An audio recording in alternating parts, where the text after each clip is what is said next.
The story begins with a strange sight, a severed hand lying on the floor. A young man slowly wakes up, confused and trying to understand where he is. Through the window, he sees mountains stretching into the sky, birds singing somewhere outside. When he notices his reflection in the mirror, he freezes. The face staring back feels unfamiliar, almost frightening. He touches his cheek and mutters, "What happened to me?"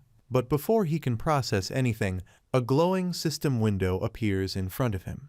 According to the system, he now belongs to the Goblin race. Shocked, he stares at the information panel, reading it again and again. "It's real?" He asks out loud if he truly got reborn as a goblin. The window gives him no chance to doubt it. Memories flash, the memories of Fantasy Frontier, a game famous for its graphics and deep storyline. He loved that RPG and spent hours playing it. In one memory, he sees himself fighting monsters in-game. He had defeated a goblin, leveled up, logged out, and slept. So why is he waking up as one?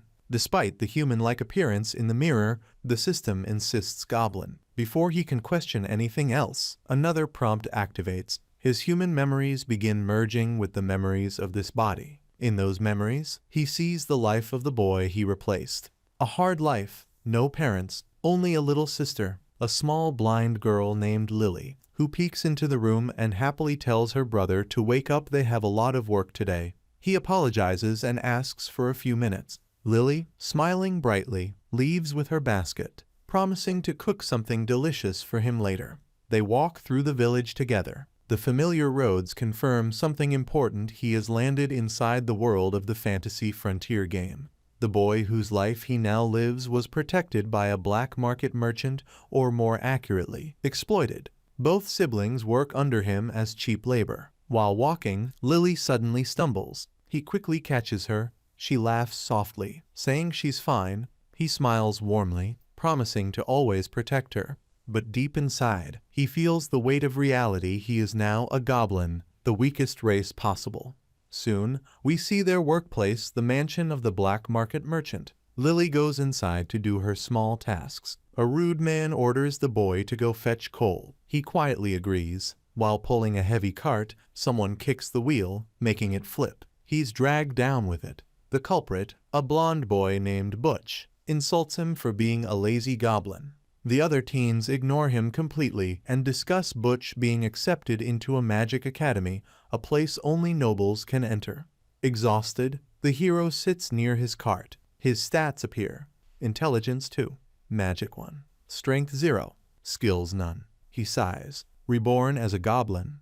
Truly the worst start possible. Suddenly, a shadow falls from the sky. A holy knight descends, glowing armor and all. The hero looks up in shock. He remembers this squad from the game, the Holy Knights, known for hunting monsters mercilessly. A scream echoes. The village is under attack. People run. Someone yells that the guards will handle it, but the hero freezes. According to the game story, this region should be safe. Something has changed, drastically. Knights begin killing without hesitation. An old knight with gray hair laughs cruelly as he executes monsters. The hero rushes home, shouting for Lily. She hides in fear. He grabs her hand, ready to run. But Butch pushes past them arrogantly, yelling at them to move. Before they can escape, the old knight enters their room. He sees the siblings and mockingly calls them two freaks who didn't run fast enough. The hero shields Lily with his body and tries attacking, but he's too weak. The knight easily pierces his chest. The boy collapses, coughing blood, regretting that he couldn't protect the only person he cared about in this world. In a white void, he senses death approaching, and Lily's fate haunting him. A voice echoes someone will lend him their power. A system notification flashes. All magic types learned. His stats skyrocket. A white silhouette explains that he can't use all abilities at once, but will unlock them gradually. Once that happens, the original owner of the power will disappear forever. A bright flash, and he returns to life. The knight is about to kill Lily, but a voice says, "Stop." The hero stands up, eyes glowing blue, demonic energy pulsing through him. Two knights try attacking him from behind, but he leaps using demonic dark magic. Demonic leap, slicing through them instantly. Butch's father, the gray-haired knight, stares in disbelief. The hero appears behind him, sword in hand, whispering that anyone who dares harm his sister will pay. One strikes straight through the chest. The night falls. The hero quietly says, "I'm just a goblin." The village calms down. People believe it was a mysterious demon in a cloak who saved them. Butch immediately claims he was that hero. Everyone praises him, calling him a guardian. The real hero listens silently, disgusted but exhausted. Lily checks on him lovingly. He smiles, assuring her he's okay. Butch continues bragging, showing off and selling tickets to his magic demonstration. The hero has had enough. He steps forward and challenges Butch directly. If Butch really defeated the knights, he should defeat him too. Butch laughs, preparing an attack. Dark energy swirls around him, but the hero's sharp gaze cuts through the lies. He warns Butch lying will cost him his life. Cornered, Butch finally breaks. He screams that he hid in a warehouse and didn't fight anyone, not a single knight. The truth is out. The hero narrows his eyes at Butch. He realizes the boy never had any real power. All of that dark flame was nothing but illusion magic, a spell that forces hallucinations on anyone who meets the caster's gaze. Without saying more, he quietly steps back, takes Lily's hand, and decides to leave. People around them whisper in shock. Some of them finally put the pieces together. Maybe it was this boy who defeated the knights. But he shakes his head and says it's impossible. Then he walks away with Lily, pretending he doesn't hear their guesses. As they leave the crowd behind, he glances at his sister and thinks about everything that happened. He was reborn as a weak goblin, died again, and awakened with the greatest power he's ever seen. This time, he can protect himself and Lily. Brother and sister sit outside their half-destroyed house. Lily rubs her eyes and says she's tired. The hero gently calls her closer. Confused, she asks why. He puts his hand on her cheek and activates Heal Darkness level 38. A dim glow surrounds her. Lily keeps her eyes shut, unaware that her whole world is about to change. The hero stares at her, praying his magic works. She has been blind since birth, but now, with this power, he might finally fix that. Slowly, Lily opens her eyes. She gasps. A blurry silhouette stands in front of her brother. What happened?" she whispers. The hero smiles softly. She asks if she can really see. She still can't believe it. He tries explaining, saying something changed, and he can now use dark magic. But Lily refuses that flimsy answer. She wants the real explanation. He rubs his chin, pretending to think, and finally says that maybe he awakened some hidden potential inside him. "But we're goblins," Lily says, confused and emotional. He places his hand on her head and simply replies, "It doesn't matter. I'm just glad you can see." Tears fill her eyes.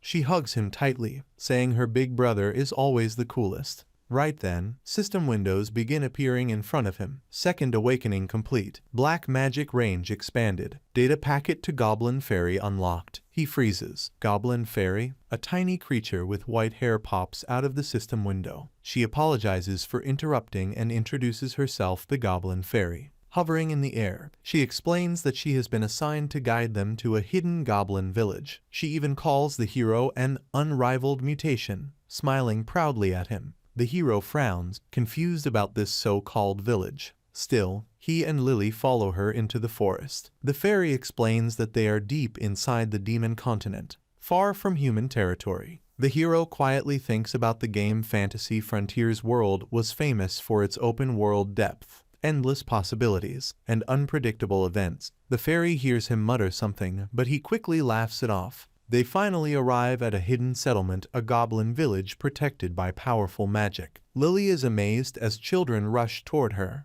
calling her cute and asking her to play. The hero encourages her to go, and she agrees with a bright smile, happiness returning to her now that she can see. The hero is taken to the village elder, an old goblin with a thick white mustache. The elder welcomes him warmly, saying the divine prophecy foretold his arrival, a fairy guide, and a boy she would bring. According to the prophecy, the elder must give him a secret treasure. The elder disappears for a moment, leaving the hero with the fairy. She explains the harsh truth: goblins across the world are mocked, hunted, and pushed toward extinction. They lack resources and allies. Other tribes treat them as pests. Even in the game, they were nothing more than early-stage monsters. The hero clenches his fist, remembering how he had killed goblins in his past life, and now has become one. The elder returns with a scroll. He hands it over and asks the hero to accept it. The moment he unrolls it, both he and the fairy freeze in shock. The elder explains that their tribe has weakened over generations, avoiding contact with others. Now they stand on the edge of extinction, but the prophecy says he can change their future. The elder calls him the Chosen One. The hero rises, overwhelmed. Children peek through the windows, staring at him with hopeful eyes. Soon, a crowd gathers at the doorway, kneeling, begging the hero to save them. He looks at their desperate faces and remembers the game again. Goblins may be weak individually, but in numbers, they could become powerful. Some even evolved into higher-ranking variants. Something is clearly happening in this world, something beyond the game's original story. The hero opens his system and checks his abilities. Many skills are still locked, grayed out, but most will unlock through quests. His parameters are strong, far beyond what a normal goblin could ever achieve. He decides to test them. Standing before a boulder, he punches it with full force. Cracks explode across its surface. Lily and the fairy stare, stunned. He then casts Flare Bomb level 10. A massive blast erupts, sending Lily tumbling backward and shaking the whole area. After testing more skills, he realizes the truth: his magic range is massive. He's not just strong, he might be unstoppable. Now it's time to unlock the scroll's secret. Guided by the fairy, he reaches the center of the village, a hidden tombstone marking the resting place of goblin heroes of the past. He feels a strange energy and activates the strongest spell he learned. Summon goblins level 99 one by one. Legendary goblins appear: a hobgoblin, a gobdragon, a goblin girl, and finally, the goblin general. Their presence makes the air tremble. The fairy whispers that something unbelievable is beginning. The hero explains that throughout history, even the weakest goblins occasionally gave birth to rare mutations with incredible abilities. These were the spirits of past heroes whose memories he can now summon. A giant armored knight kneels before him and calls him Lord Messiah. The hero looks at his new army and declares his goal: he will end the war between heroes and the demon lord. He will make both sides bow, and he will bring peace to this world as the Goblin Messiah. Later, while resting, he hears a voice calling him an idiot. He jolts awake. A blonde girl with horns floats in front of him. He stares in shock as she introduces herself: I am the Goblin Goddess. He remembers the painting in the elder's house. Yes, she looks exactly like the deity depicted there. For the first time, he realizes something important: even the lowest creatures, even the weakest tribes, have gods watching over them. The hero studies the mysterious girl floating in front of him, the so-called Goblin Goddess. But honestly, she doesn't look like a goddess at all. She looks like a dangerously attractive beauty. Before he can hide the thought, she narrows her eyes and snaps, So you were thinking dirty things? The hero flinches and denies everything like his life depends on it. She sighs dramatically and waves it off. Fine. I'll forgive you this time. Floating closer, she says they didn't get to talk last time they met. And now she must tell him the real reason she gave him her power. She shows him visions, endless scenes of goblins being hunted and slaughtered. Tens of millions of goblins wiped out over countless generations. Always treated as trash. Always killed first. She explains that goblins are seen as weak. But precisely because they are weak, they hold the strongest legacy, the power of reincarnation. The hero is confused. How can we be the strongest? Because we're the weakest. The goddess raises her hand. Above her, countless green silhouettes appear, goblins from every era. She explains that the memories and experiences of millions of fallen goblins flow down the reincarnation line. Now, all that knowledge, all that history, all that power will go to him. And Lily, she's not the only one he can save. The hero pictures Lily as she used to be, blind, lost, carrying her basket.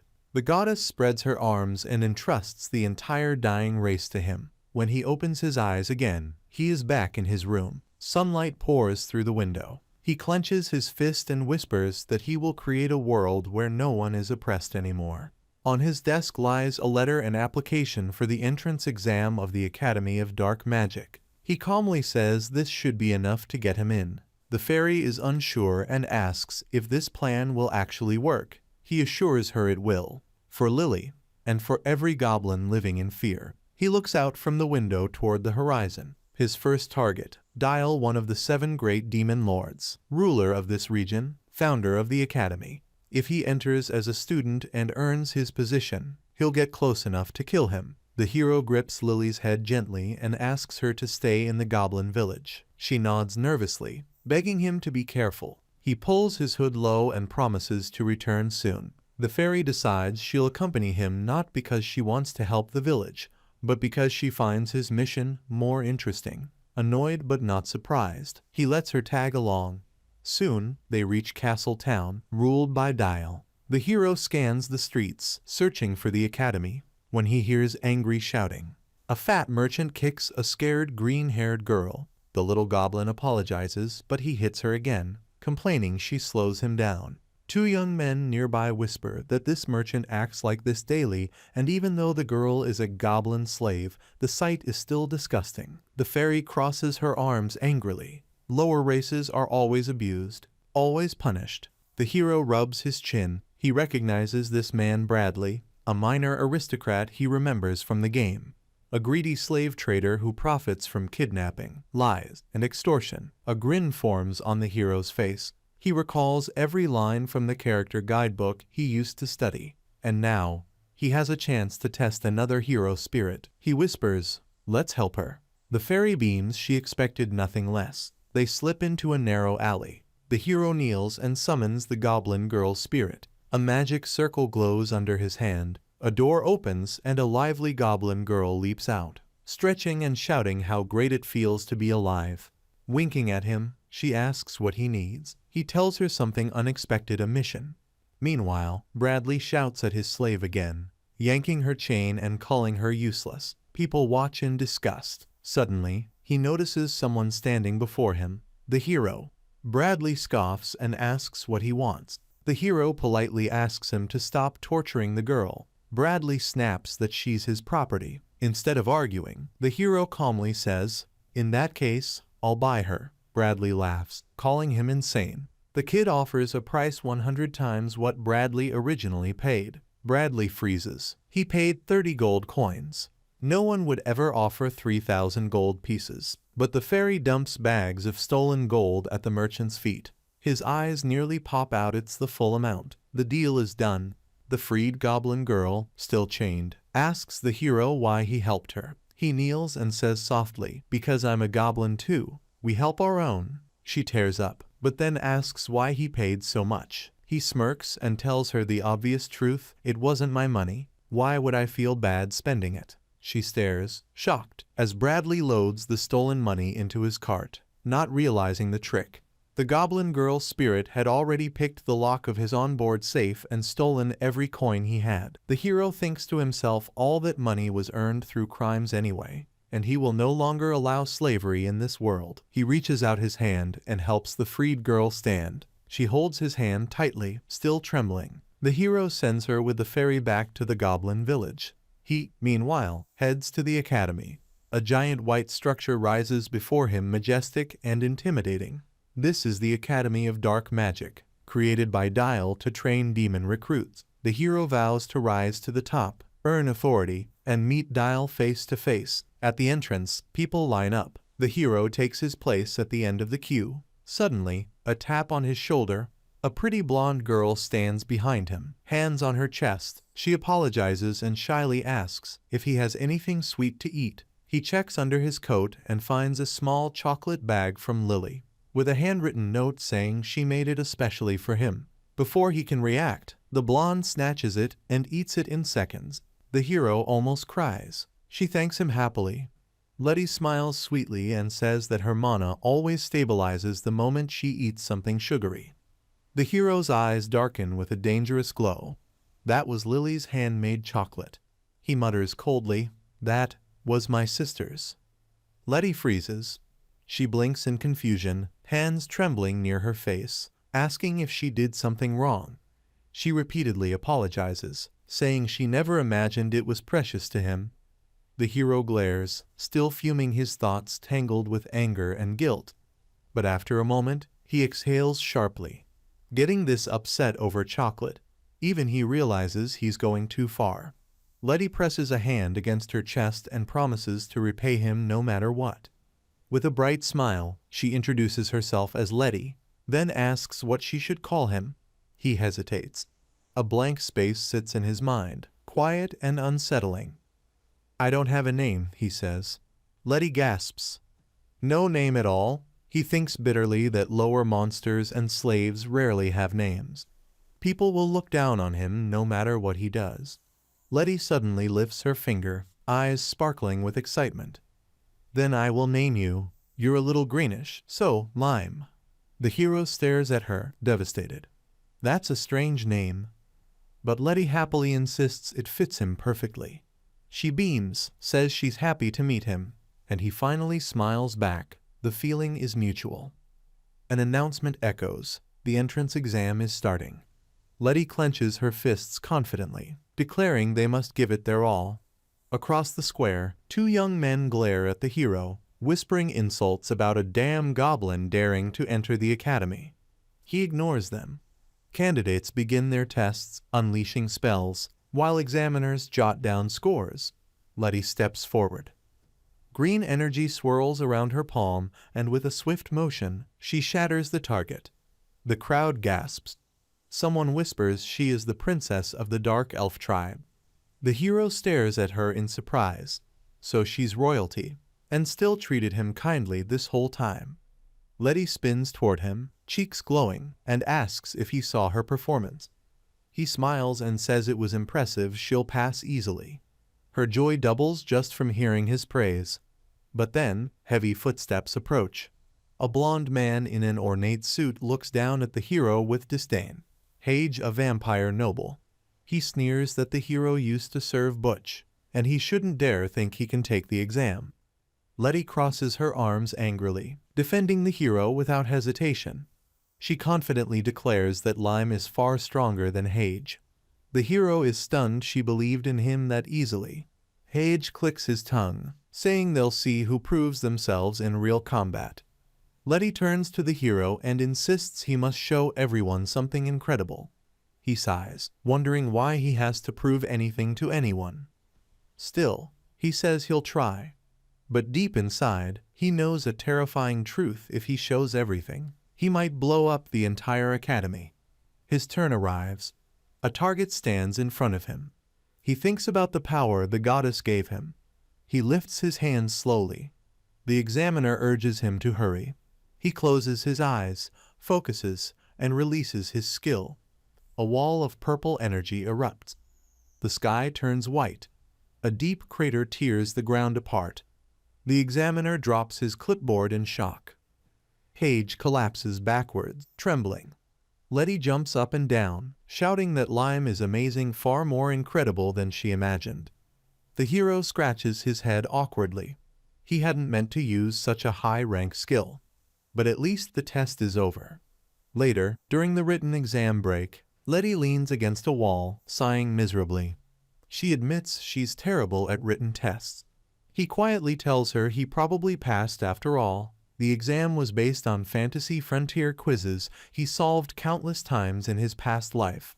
Then Hage reappears, mocking him again, saying Lime was only lucky in the magic test. The hero warns him to take care of himself instead of picking fights. Hage explodes in rage, grabbing his sword, but before anything happens, an announcement echoes: combat trials will begin soon. Letty says Lime is lucky now he can prove himself. The examiner steps forward and explains a major change. Instead of one-on-one duels, all applicants will battle a single common enemy. A massive shadow rises behind him. A storm dragon descends. Thunder crackles across its scales. Its eyes glow yellow. Its claws crush the stone floor. The hero's breath catches. This boss appears near the end of the game. How can beginners fight this monster? Panic spreads. The dragon charges an attack. A blinding flash covers the square. Candidates are thrown to the ground. Hage screams that this is impossible. Letty clenches her fists. She steps forward, determined to pass this exam for the sake of her kingdom. The hero shouts for her to stop, but she's already in motion. She casts Wind Shackle, green chains wrapping around the dragon's neck. She draws her bow, preparing a wind arrow, but the dragon shrugs off her spell like nothing. Its jaws open. Flames explode toward her. She closes her eyes thinking she's about to die, until she notices something. A purple circle glows between her and the dragon. The hero stands there, hand raised. He glances back and asks if she's safe. Letty stammers that she is. He tells her to wait a little. He'll take care of the rest. The dragon roars. Electricity surges across its body. It enters super armor, a phase where normal attacks can't damage it. He picks Letty up and flies into the air. She screams, realizing they're high above the ground. He apologizes, saying this might take longer than planned, and drops her gently into a safe position. On top of a giant jelly-like creature, the spirit of Melter Goblin Jelly, a conductor-type entity from ancient times.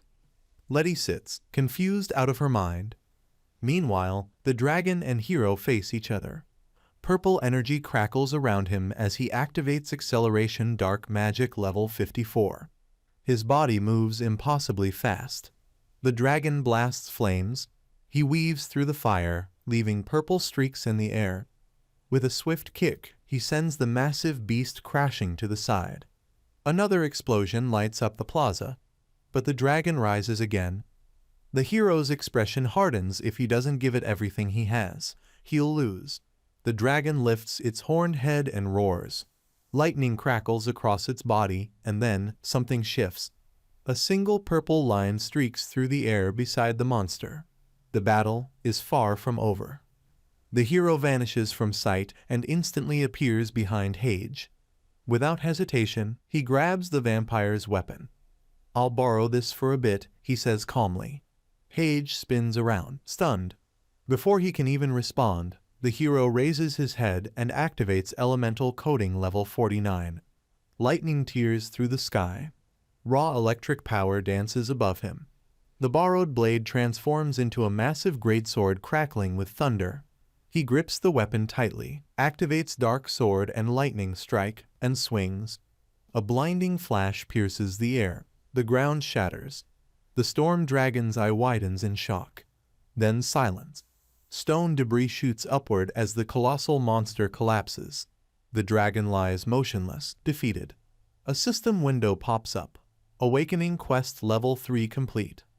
New black magic skills unlocked. Reward item acquired, Dragon Yolner Slayer drop. Someone peeks from behind a pillar, trembling. An examiner adjusts his glasses, whispering that this boy is dangerous. They must report everything to the director. Hage sits frozen, mouth hanging open. Letty is still seated on the jelly spirit, shocked, speechless. The hero pulls his hood down, adjusting it casually. Well, looks like the exam's passed. Several hours later, before the academy gates, the hero and Letty stare up at the announcement board. Candidate #153 Nameless Goblin, Candidate #154 Tyro Lulf Dark Elf, both accepted. Letty squeals with joy. She understands why the hero passed. He literally soloed a storm dragon, but she's confused why she passed. The hero explains softly that she gained recognition because she rushed at the dragon without fear. Her courage earned her a spot. Letty nods happily. "Ah, so that's why, Tilda. I don't mind at all." The hero asks why the notice calls her Tyrodi. Letty presses a hand to her chest and blushes. "My real name is too hard to pronounce, so I shortened it to Letty." Suddenly remembering something, she grabs a pen, crosses out "nameless individual," and writes "lime" over it. She beams. "This is much better. I didn't give you that name for nothing." The hero laughs awkwardly and scratches his cheek. A representative of the academy walks up with a white cloak and hands each of them a grimoire and the official student robes. He explains that the academy also has dormitories, but before they can join one, they must undergo one final test. The hero blinks. "Another test?" The staff member smiles darkly and rolls out a strange cylinder. "This device," he says, "measures the darkness level inside each student and assigns them to their respective dorms." Around them, other students whisper with contempt, unable to hide their frustration that two newcomers passed such a difficult exam. One sneers that rumors of the test being tough must be exaggerated if these two got in. Letty fires back angrily, yelling at them to shut up until the hero gently calms her. The Academy worker gestures toward the device. Let's start with Tyrodi. Letty places her hand on the panel. A glowing screen flashes to life. The examiner's jaw drops. The system announces astonishing results: high intelligence, high strength, massive dark energy, innate darkness exceptionally strong. The hero rubs his chin thoughtfully. Her potential really is outstanding. Then the screen declares her placement. Dormitory Lucifer House. The crowd gasps. The Lucifer dorm is one of the best in the academy. Next, the examiner calls for Lime. He sighs, already certain the goblin will show nothing special. But the hero is curious since reincarnation. He hasn't actually checked his updated parameters. He places his hand on the device and releases a tiny bit of dark energy. Boom. The machine explodes into giant metal shards. Letty throws her hands over her head. The courtyard falls silent. The staff member trembles in horror. Why, you broke it. That meter cost 500 gold. The hero rubs the back of his head, apologizing helplessly. Maybe a glitch. The worker screams that the device is the peak of modern magical technology. There's no way it malfunctioned. Now he'll have to tell the director everything. Furious, he declares that since Lime cannot be evaluated, he will be sent to the lowest ranked dormitory. Letty clenches her fists in anger. The hero looks crushed. If he enters the worst dorm, his rise to cadet will be delayed. Later, he stands before a map of Dial's territory, deep in thought. He must find another way to rise quickly. Letty walks past and waves, telling him she'll see him tomorrow. He realizes he might be able to talk to her about transferring. She's in the best dorm. His eyes fall on a blue-covered book on the table.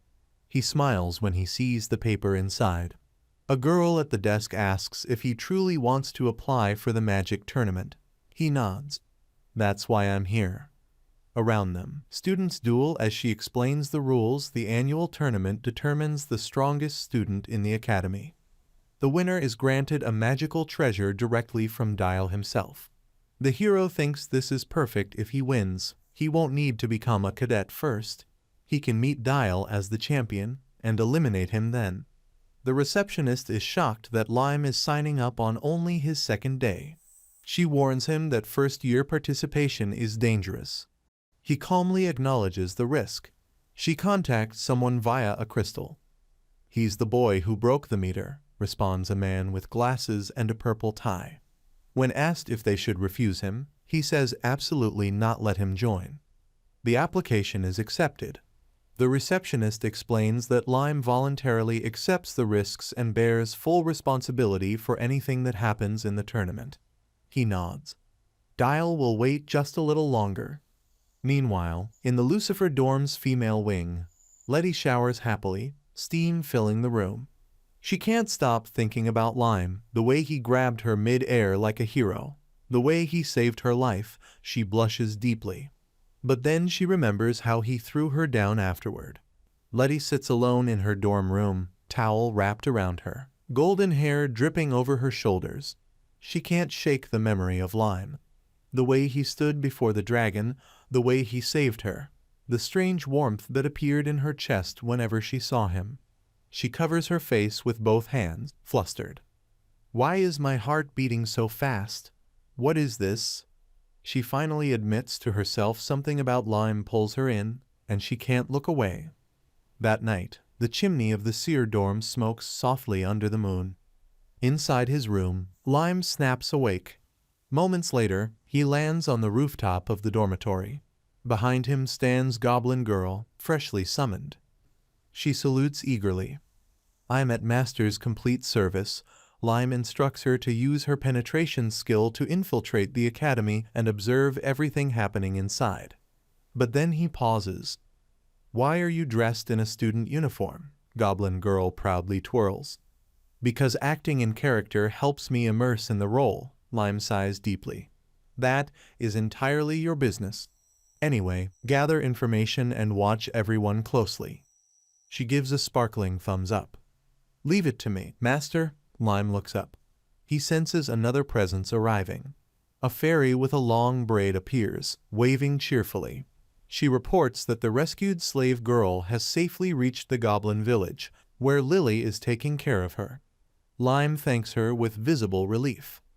He apologizes for sending her straight into work and asks if she can draw a complete floor map of the academy, a diagram of every hallway, room, and structure. The fairy frowns.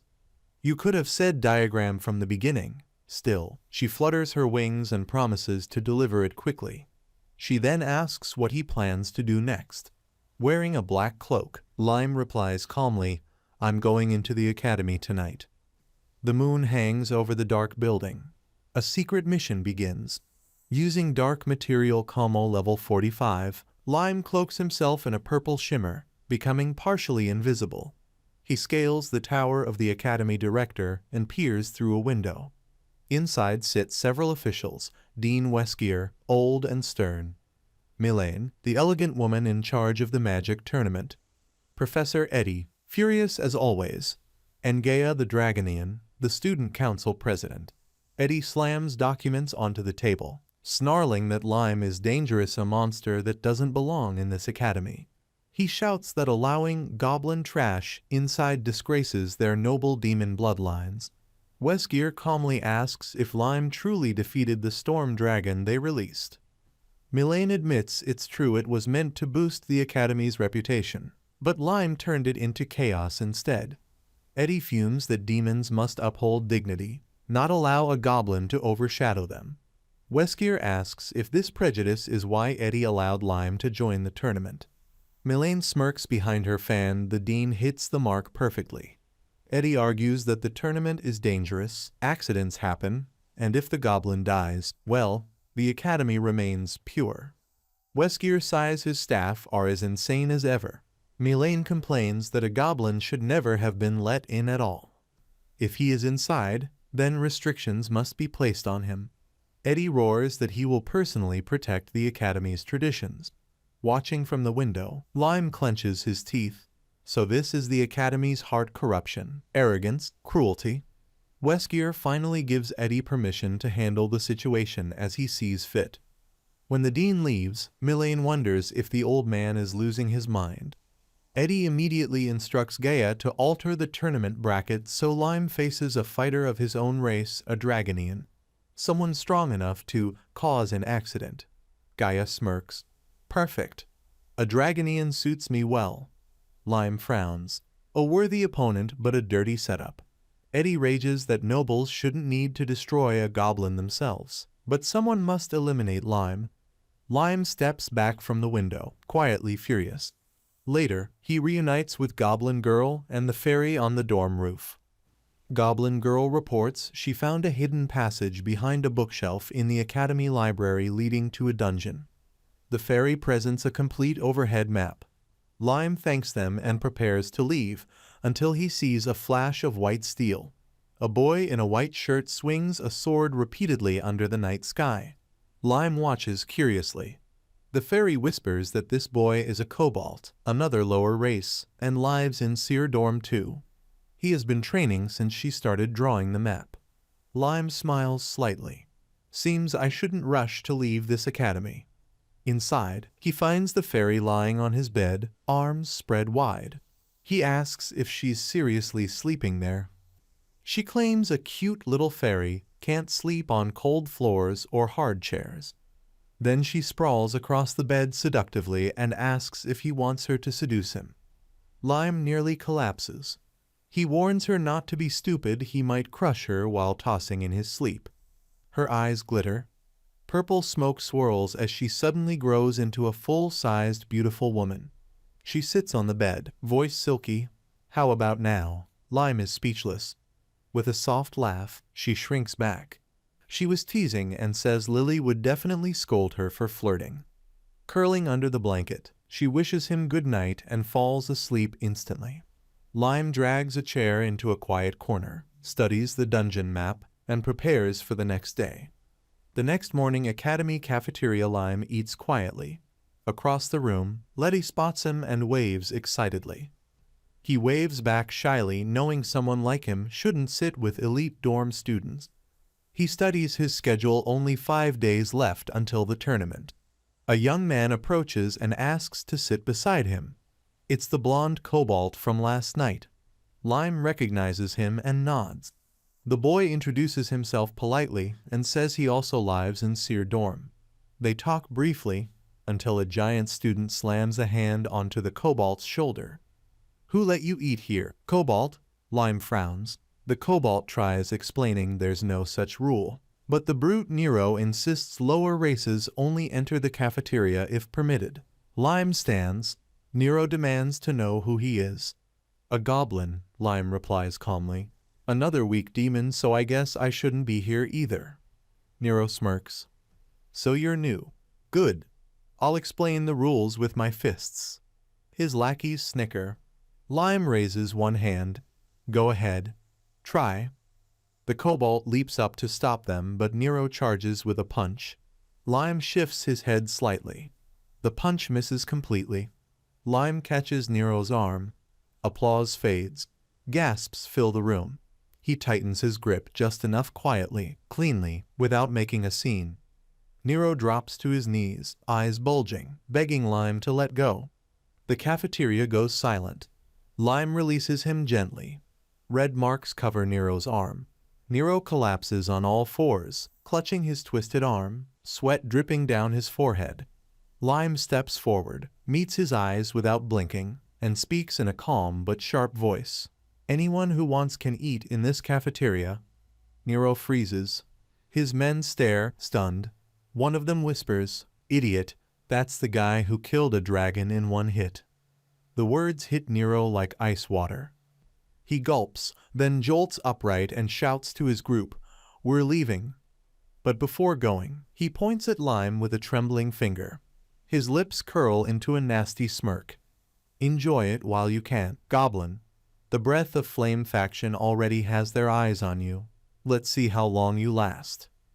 With that warning, he storms off. Lime exhales quietly. Beside him, the blonde kobold boy lowers his head and apologizes for dragging him into trouble. Lime waves it off. "It's fine.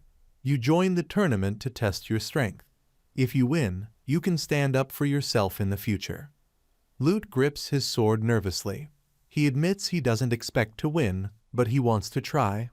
Before he can finish, he slaps his forehead, embarrassed that he forgot to introduce himself. Lime gives his name first. The kobold straightens. "My name is Lute Arcadia." Lime freezes. His eyes widen. "Lute Arcadia, that Lute Arcadia." Lute blinks in confusion. "Huh? How do you know me?" Sweat rolls down Lime's cheek. He avoids the question. Behind Lute, Lime sees the image of a fearsome knight, the future Black Knight commander who hunts heroes. This quiet kobold boy will one day become one of the deadliest warriors in the world. Later, outside the dormitory, Lute says goodbye. Lime calls out to him. Lute turns. "Can I join your night training?" Lute stares, stunned. "How do you know about that?" But after a moment, he smiles brightly. "Of course. I'd be happy if you joined." "Tonight?" Lime nods. But there's something else. He must say, something far more important. He takes a breath. "I heard your sister is a nun, serving in the Church of Demon Shane's domain." Lute's face pales. How do you know that?" "Rumors," Lime lies.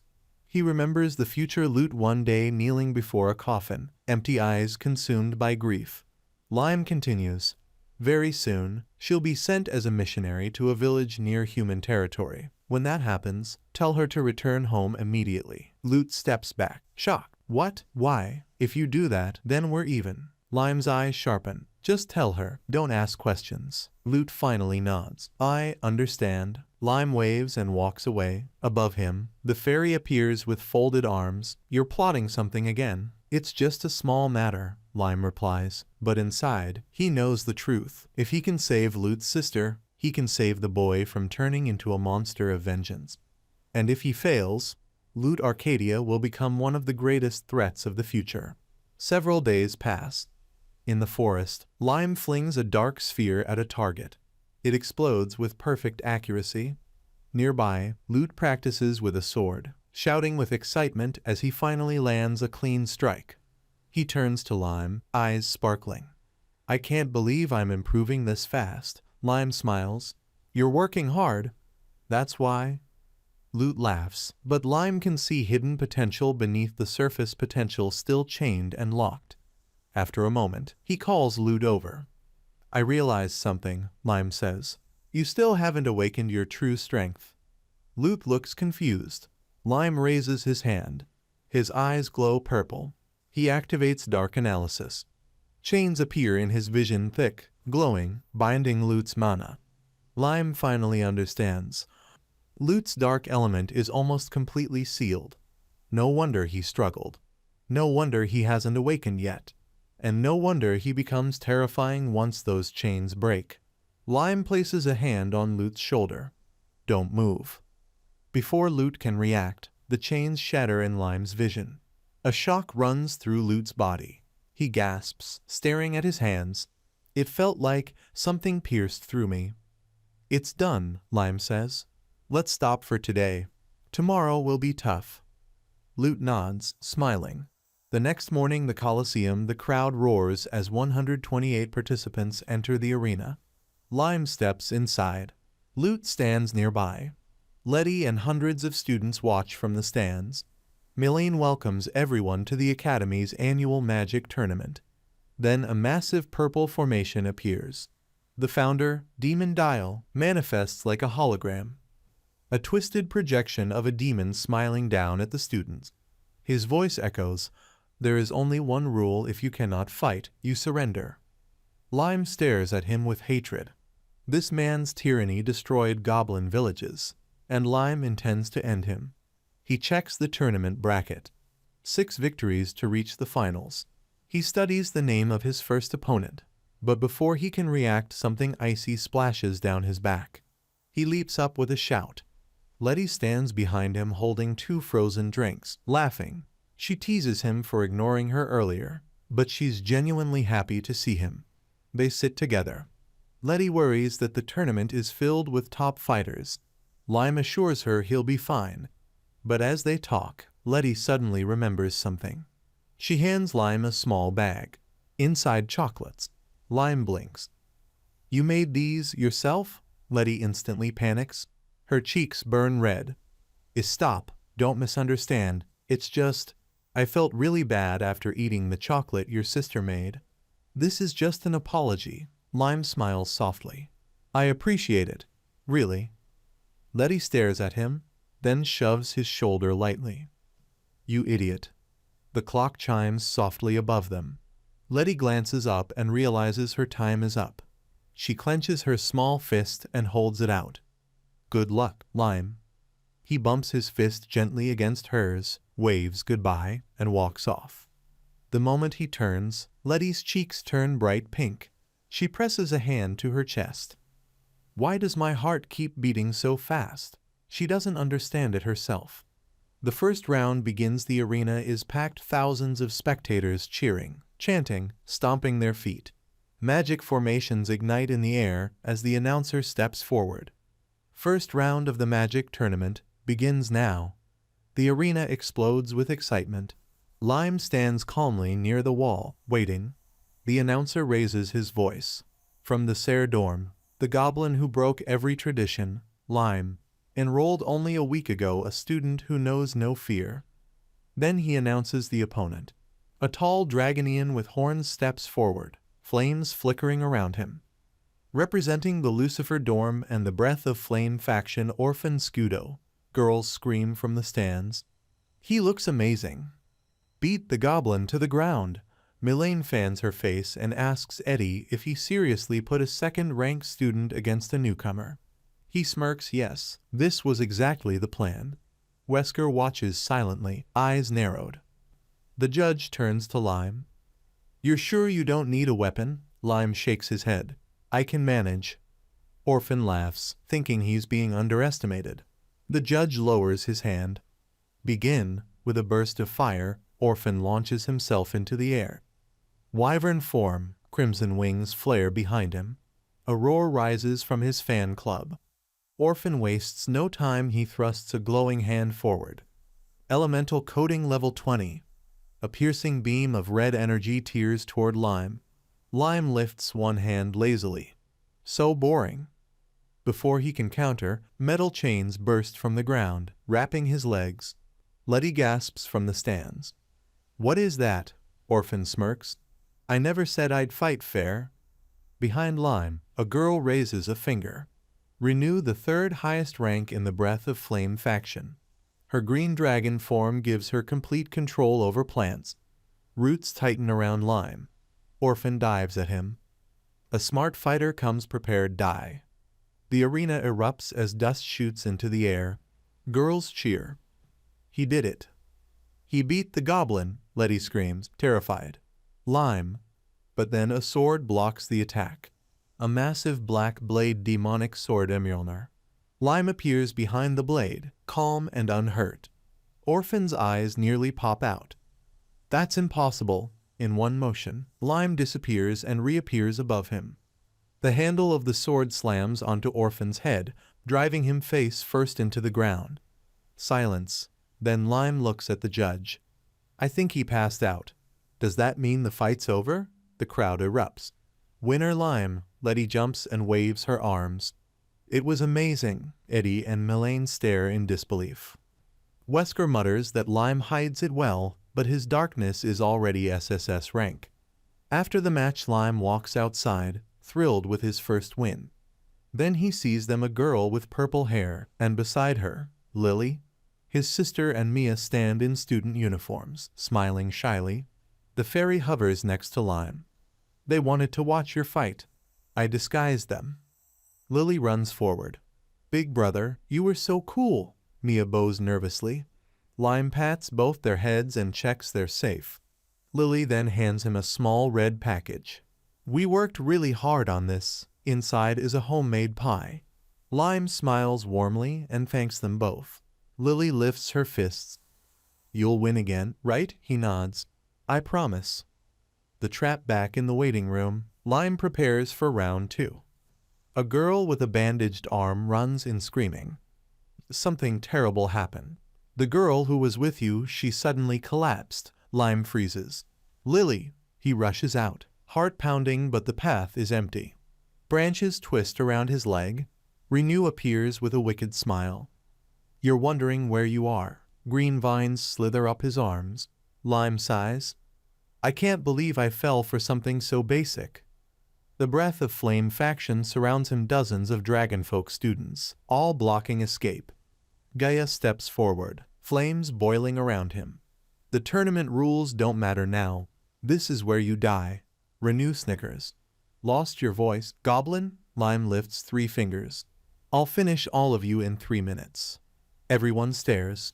"What?" Gaia screams. "I won't hold back, bastard." He transforms into a flaming salamander, launching a wave of fire. Lime blocks it with one hand, suicide veil. Gaia attacks from behind. Lime counters with Mjolnir. A purple orb flashes flare bomb. Explosions tear through the trees. More enemies charge. More explosions. Screams echo everywhere. Renew watches in horror. Lime moves through the flames like a shadow, knocking down every opponent in his path. Gaia, in his final salamander form, lunges with a roar. Lime activates Dark Boost, jumps, and punches him square in the jaw. The giant salamander collapses. Silence. Renew trembles. Lime walks toward her. "How long was that?" She checks her watch. 2 minutes and 30 seconds. "Perfect," he says, walking off casually. "I won't be late." Second match, Lime arrives in the arena. The announcer calls him again. And his opponent Dragonian from the Flame faction. He pauses. Ooh, it appears the opponent has failed to appear. According to the rules, Lime wins by default. The crowd cheers. Letty throws her hands in the air. Lily and Mia clap in confusion. "I don't know what happened," Lily says, "but Big Brother won." The tournament moves forward, but something feels off. Round after round, Lime is declared the winner because none of his opponents even show up. Eddie holds his head in frustration while the crowd repeats the same line, "Lime wins."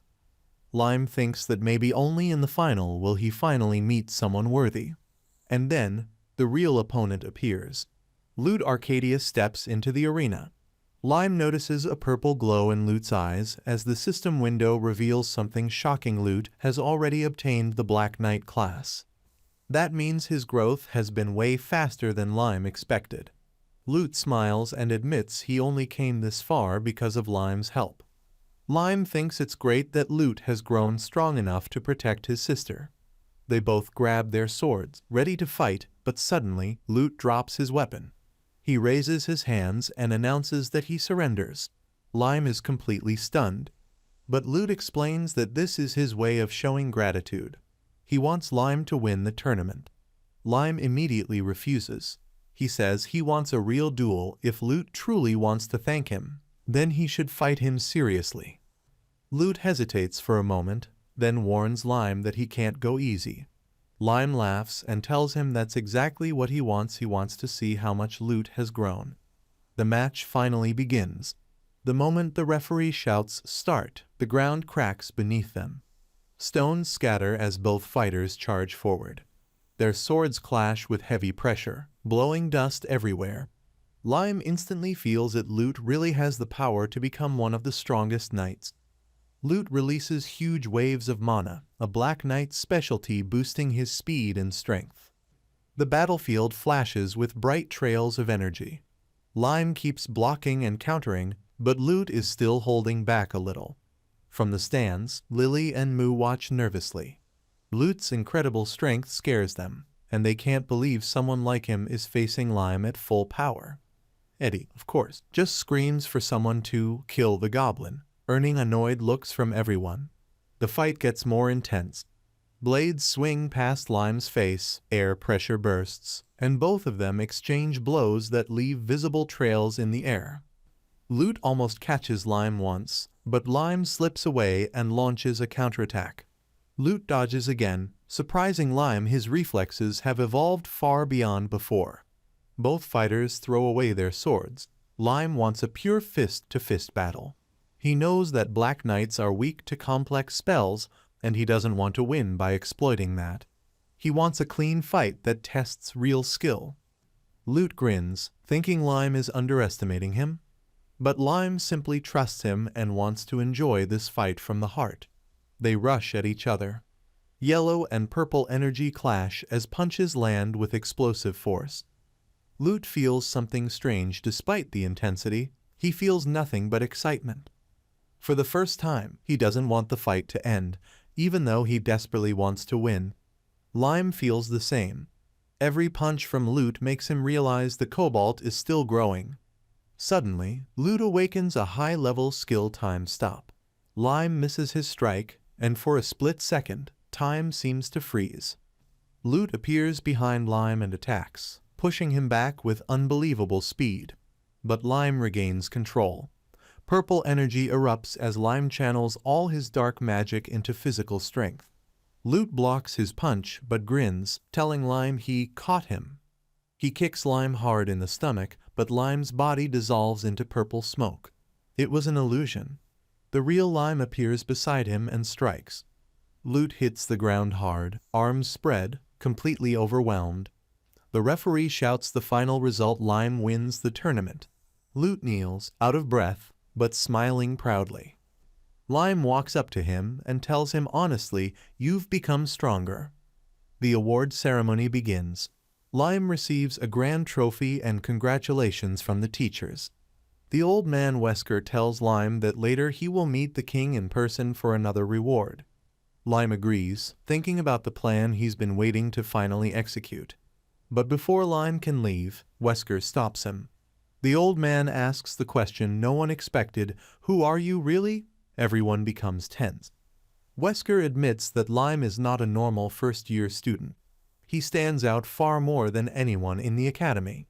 He also confesses that several people tried to kill Lime during the tournament, and he didn't stop them. He apologizes sincerely. Lime says there is no need to apologize. He fought to win, and he's proud he faced such strong opponents. Then Wesker asks what Lime thinks the Academy is lacking. Lime answers honestly. He says the Academy claims to accept every race, but discrimination is everywhere from dorms to classrooms, from students to teachers. Eddie calling him trash, Lute being bullied, all of it proves the Academy is rotten from the inside. Wesker quietly agrees. Right there, Wesker fires Eddie and Mayane on the spot. They're shocked and furious, but the decision is final. After the ceremony, Lute comes over and congratulates Lime. Lime happily praises Lute's performance, calling him an amazing opponent. Lute stretches, tired but cheerful, saying the tournament was incredibly fun. Then Lime tells him something unexpected: he's planning to leave the Academy soon. Lute is stunned. Lime explains he has his own reasons, but he will return someday. Before leaving, Lime asks Lute to promise something. Be my ally for the rest of your life. Lute smiles, confused. He asks why he needs to be an ally when they're already friends. Lime becomes serious. Can you still call me a friend, he asks, if the king and the entire kingdom declare me their enemy? This is the end of the video. If you guys want to see the next part, then don't forget to subscribe and like the video.